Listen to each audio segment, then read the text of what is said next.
One is worth more than all. It's a little phrase you hear every now and then here at Ironwood, and I'd like to take a moment to explain it to you. One is worth more than all. Imagine all. I mean, imagine if you owned all the homes in California. 7 million homes. That would be worth over $2 trillion.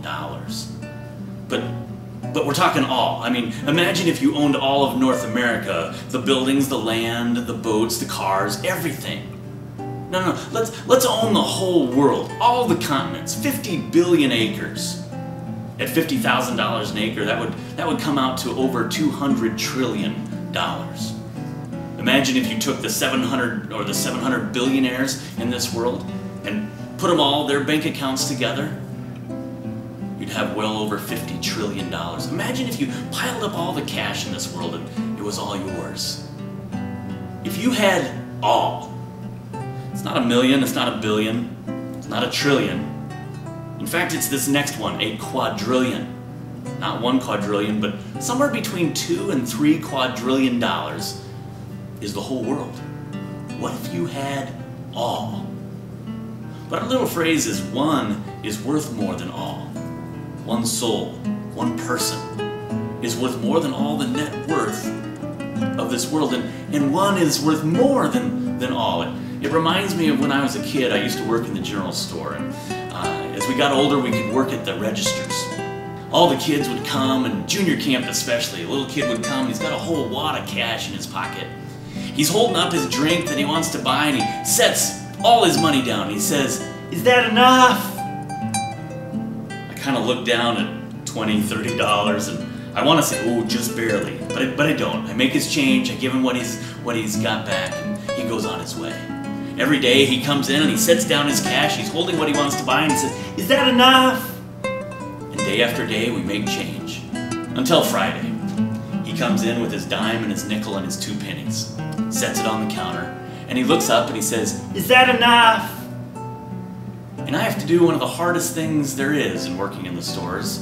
I have to look down at him and say, "I'm sorry, that's not enough." The little kid kind of looks up at me like, it's not enough.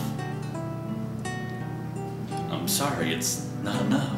The little kid would take his dime and his nickel and his 2 pennies, and he would sadly walk off. It wasn't enough. That's what we're talking about here. You could own the whole world, and it's not enough to buy your soul.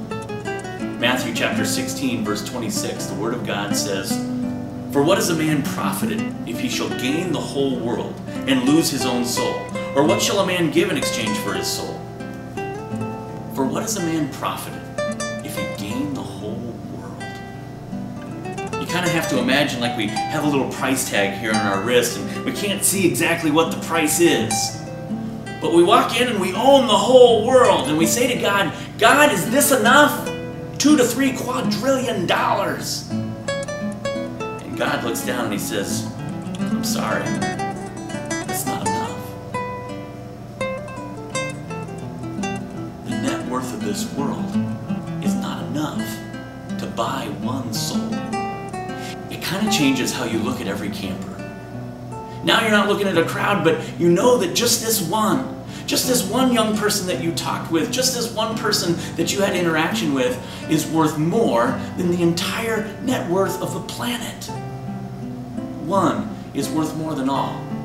And here at Ironwood, every staff member, as they work with your camper, truly believes that that camper has an eternal value and that that one is worth more than all.